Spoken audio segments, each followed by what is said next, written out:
Good afternoon, ladies and gentlemen. This is xhairymuppetx. We're going to be casting a diamond level game between a Zerg player down the bottom right, name of oLmA, and on the top left we have our Terran player NTD.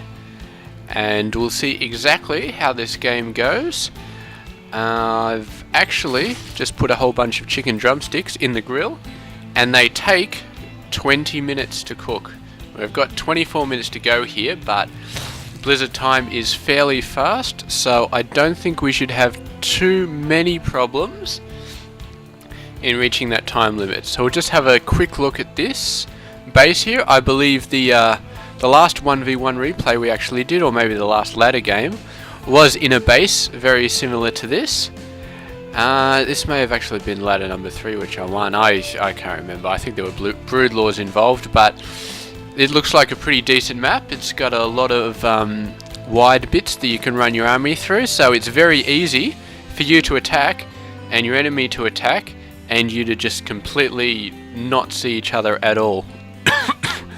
But these Xelnaga towers do help a lot, so if you're running out, make sure to get these because you will see quite a lot, and if you get both of them, it's very, very hard for a ground army to get past you. We can probably go right out this way and sort of sneak up on the side, but it's a bit of a pain in the ass and it takes longer, so obviously not the best idea.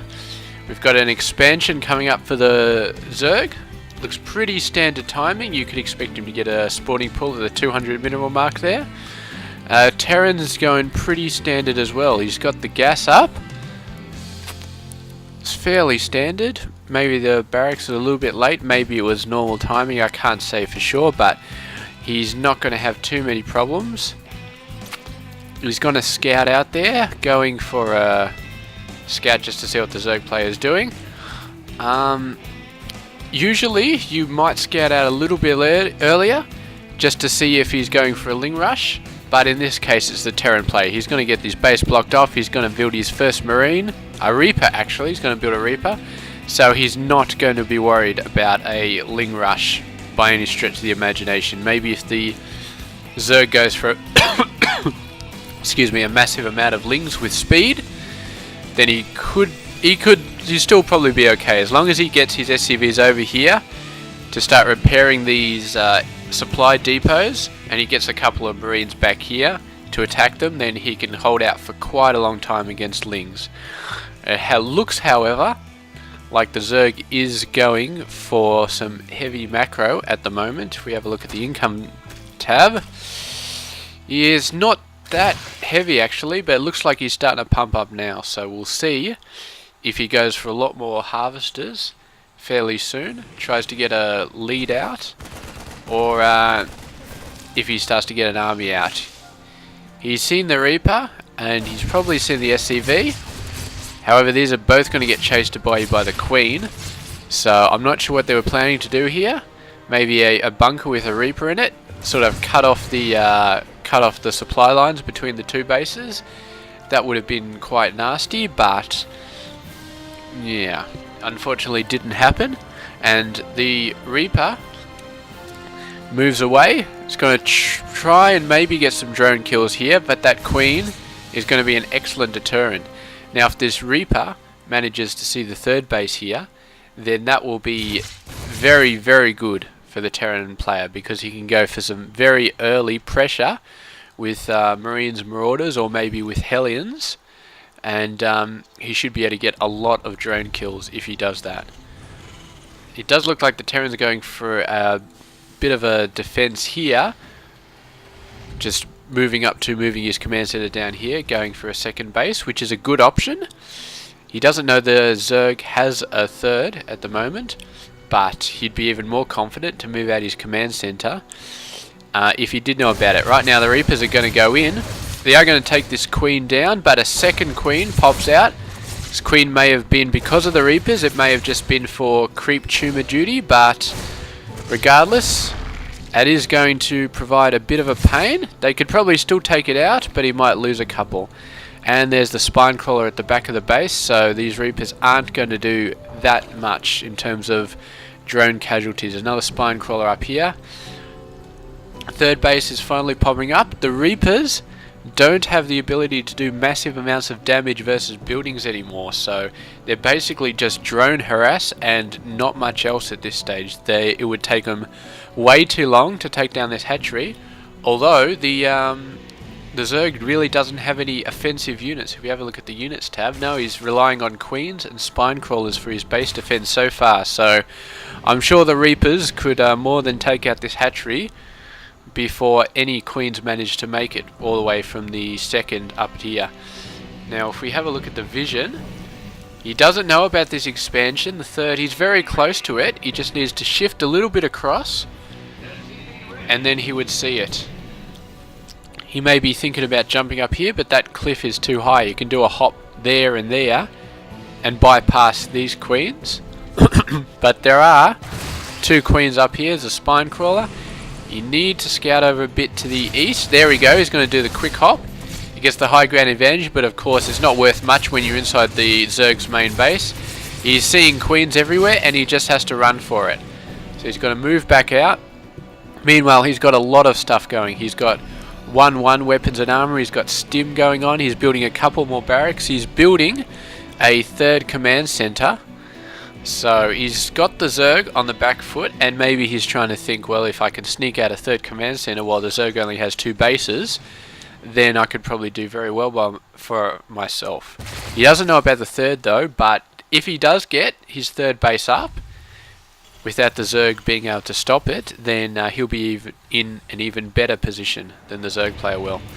We can see a lot of drones moving across. We look at the income. The Zerg has really pushed his macro ahead. He's got a lot more queens than he really needs for eco, and he's using them to defense, and that's a great strategy because when he does get this base up, when he starts getting his 4th and his 5th, he can just move the queens out and they can spawn the lava at these new bases. And meanwhile he's getting an absolute ton of creep tumors being laid down because of all these queens. So it's a really great play here. It wouldn't have worked if the Terran had gone Marine Marauder a lot earlier, but he did go Reapers for a bit of harass, so the Queens have done very well against the Reapers, and overall the Zerg has done extremely well in the game so far. Now he's starting to get the upgrades, he's starting to get the Roaches and the Hydras out, so Roach Hydra army, possibly some Infestors, possibly some Hive Tech into Ultras, I would guess. I can't see Broodlords being too much of a threat versus a Terran player, so we may be seeing Ultras. Meanwhile, the Terran player, he's got his factory up somewhere. Looks like he's probably building Widow Mines out of that. I wouldn't imagine he'd be going Hellions at this stage of the game. His Reapers are just... Now, they've seen the Roaches now, so they... most of them died, but seeing the Roaches was probably worth it at that stage of the game because the Reapers weren't really going to do that much more. So I wouldn't be surprised to see him start to get some Marauders or maybe tanks, but probably Marauders out here to counter the Roaches because Marauders absolutely annihilate Roaches. Marines can do as well, but they take quite a bit of damage while they're doing it. So we'll see exactly what happens here. Yeah, I did see the armory going down somewhere. He's got no upgrades on the armory going. He could keep going for mech upgrades, maybe moving into tanks, or I don't know if it's worth getting the upgrades just for the Widow Mines. His Overseers, they were just a little bit late in order to see this expansion. They're probably going to be moving off to the left now to try and scout out the second base. They are going to see the SCVs, and they follow it, and they see the third. So that command center is not going to last very long. He has got a very nice defensive structure here, but it's not going to stop Roaches moving behind the mineral line. They can just shift around there. They might lose a little bit, but it depends, because the amount of time that it'll take to move around should be enough time to grab the SCVs and get them out of there. So maybe that will work. Meanwhile, you've got the Zerg player. He's getting his forward. He has a stupendous number of creep tumors around. He's got nearly half the map, covered by creep tumors at this point, so he's doing very well for himself. I would not be surprised to see another hatchery come up here. But the Terran has caught up in terms of harvesters. He hasn't got as much bases, but the bases he does have are very well utilized. He's not getting as much on the gas as I would have expected, but you can see both these players doing very well on the minerals count. And if we have a look at the units count, the Zerg player is going pretty good on the Roach Hydra. He's got a lot of drones and he's getting some infestors. Meanwhile, the Terran player has got a massive amount of Marines and he's just starting to get some Marauders and some Medivacs, so we can expect to see some drop action, and it's probably going to do very well considering the amount of spread out bases here. However, the Zerg is being very defensive with these spine crawlers here, so drops on that base not going to work out too well. These guys have still got a spine crawler here from the previous Reaper attack, but this one spine crawler is not going to do all that much. This guy, however, is not going to make it back home, unfortunately. So that was the wrong base to attack. He could go for this one, but there's not that many drones there. So the Zerg player has got the drop action pretty well scouted. He's got one spore crawler. He can maybe do with a couple more over here. And it looks like he is going to go pushing in to this base. The Terran, however, does have 4 Widow Mines out the front. They get some hits off on those Hydras. It's going to be devastating. There's one hit. There's another couple of hits. So they didn't do the damage they needed to, though. This bunker is going to go down very fast. The SCVs should get out of there before a fungal growth lands on them, because that would be devastating if a couple of fungals landed on those SCVs. Marine's going to come in. They get the fungals instead. They're going to do a bit of damage, but not nearly enough. Perfect use of infested Terrans there, kind of providing a shield. The Marines were attacking those instead of the Hydras, and the Terrans do not have enough to throw these Hydras back, to push them back. Widowmine's taken a couple more shots, and it looks like they're going in there. They're trying to use the SCVs as a shield this time while these Marine forces come in, but some Roach reinforcements are going to make this plan fail. It looks like he's out of overseers at the moment, so these Widow Mines are going to do a bit more damage. I don't believe they'll be able to help destroy these forces. Oh, it looks like they may have. I underestimated the Widow Mines there. They did a massive amount of damage and just managed to hold off that attack. However, the Zerg just produced a crap load of Roaches. Roaches have 1-1 at the moment, so they're fairly good. They're going to go in there and they're going to make sure that this pressure gets taken out. However, he doesn't have an Overseer, so he's going to take a massive amount of damage from these Widow Mines. And he really should get an Overseer in here, because that was so much unnecessary damage that he really shouldn't have taken. They're just coming in there and just asking for it. And he stopped the production of the command center, but he took quite a lot of damage as well, so he really needs to get the Overseers wherever his army is moving out now, because those Widow Mines really showed their worth in that defense. Now, if we have a look at the army, the Terran is moving forward with those Widow Mines. Can't actually see the damage on there, so I don't know what the mech damage currently is, but if we have a look at the production, doesn't look like he's doing the mech upgrades at the moment. He is getting 3 for his infantry though, so these guys are upgraded up the wazoo. These are going to be very deadly. His Roaches are still only at 1-1. 2-2 is about halfway done. He's getting a bunch of infestors again. He doesn't have Hydras, so it will really come down to the fungal growth to make sure that these guys take the Terran army out, because this Terran army right now, in addition to the Widow Mines, looks like they could do some very major damage here.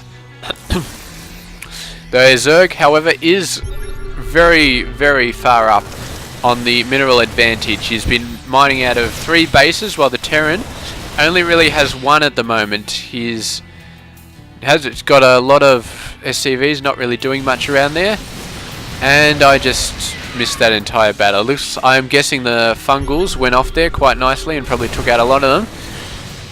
Or a lot of the rest of the army, because it looks like a fair amount have moved over here to take out this hatchery or stop it from happening.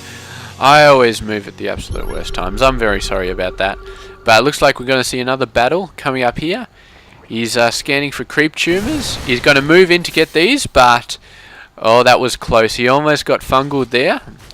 But he managed to get these forces out of there, and he might be a little bit more cautious from now on. There's going to be some reinforcements here. Zerg continuing to produce infestors. And if we look at the income tab, the Zerg is so far ahead right now. The Terran really needs to pump up his drones a little bit more. Maybe get up to about 40 or 50 or so. And really get that income going, because he really does need it against this Zerg player. The minerals are just getting a bit out of control here. And I wouldn't mind seeing the Zerg player... what's his gas income? His gas income's pretty good. He's got all the gas there, all the gas there. So he really does need this 5th base for the gas. But I'd like to see him get some lings, maybe. Just some lings to supplant this army. Maybe not though, because it looks like he is going to max out with gas units. So we'll see how this battle goes. It's all down to the fungals as usual. That one didn't hit too much, but it did get a couple of widow mines, and it looks like he is trying to target the widow mines with those fungal growths. Of course, you can't really, once the widow mine's buried, it can't really dodge a fungal growth, so it's going to be very bad. Now this is a fairly good move, because obviously you have to individually attack all of those things that the Overlord drops down, and that's an absolute pain in the ass.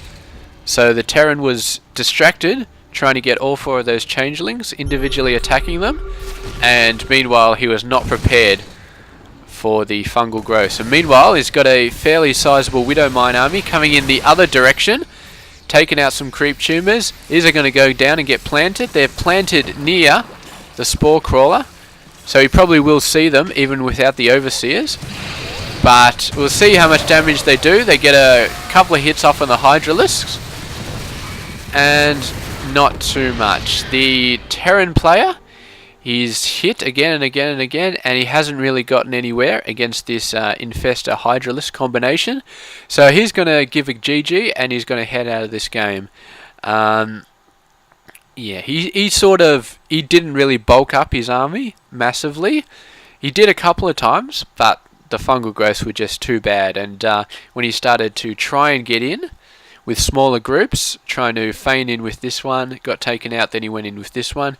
It just wasn't fast enough to get in and start doing some damage. I really think a couple of drops maybe would have done a bit more damage here. If he had 2 drop ships worth, getting down here with some marauders, could have taken these out and taken out the drones, stopped the mining, which was absolutely horrendous at the end of the game. But in this creep spread was just phenomenal. So it's so easy for this Zerg army to move around the map to reinforce this side and then straight away reinforce that side, and so on and so forth. And I mean, the Terrans stopping to kill the creep tumors, it's probably, it wasn't a bad idea, but with this much creep all over the place, you really need to have a focus. When your army is smaller than the Zergs, you need to have a focus and say, I'm going to take this out, and that'll cripple the Zerg army in this way. And he didn't really have that focus. The main focus, of course, is drones, but he didn't really get that done. And he didn't really have a way of whittling down this Zerg army as well as he could have. He was also he was getting more harvesters, but he wasn't really as good as the Zerg, but in terms of the macro, I should say. But anyway, that's this game. It's a pretty good game, I reckon. It's always good to see infestors in action. So thank you very much for watching, and I'll catch you guys later. And I think the drumsticks should have about a minute or 2 left, so let's go check them out, and talk to you guys later.